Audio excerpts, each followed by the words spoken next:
Jak olujni vetar nešto pre 16 sati u subotu pogodio je Vranje. Vetar je slomio više grana u gradskom parku i naneo štetu u ovoj zelenoj oazi u gradu. Oboreno je i jedno stablo u blizini sabornog hrama. Radnici Vranjskog komrada izašli su na teren kako bi sanirali posledice ovog olujnog nevremena praćenog kišom.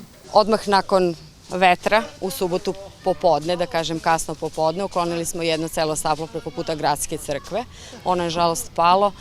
Popustio je korenom sistem usled kopanja za kanalizaciju u tom delu iza onih baraka preko puta crkve. Zato je stablo i palo. Naravno, vetar je bio taj koji je presudio, inače bi bile posledice, da kažem, manje. Što se tiče gradskog parka, ovde smo imali dosta grana, nisu padala stabla, znači bilo je dosta palih grana.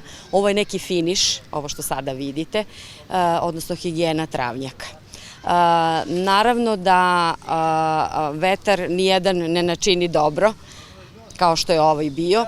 Ima još na par mesta kod biblioteke gradske, tu je isto bila jedna grana, ona nije pala, samo se odvalila. Tako da je i to rešeno u subotu, a ovo sada, kažem, to je sad samo finiš, nešto sitno što se sklanja i kao posljedica tih događaja u subotu. Juče se isto radilo uveliko, sklanjalo se ono što je krupnije, danas to što je najsitnije. Mihajlovićeva napominje da je redovno rezivanje stabala najbolja preventiva. Značaj sanitarnih seča je ogroman.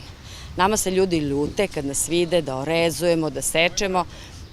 Nećemo učiniti nažao stablima, naprotiv, produžit ćemo im životni vek i omogućiti da kada dune neka oluja kao što je ovaj vetar bio, da bude što manje posledice.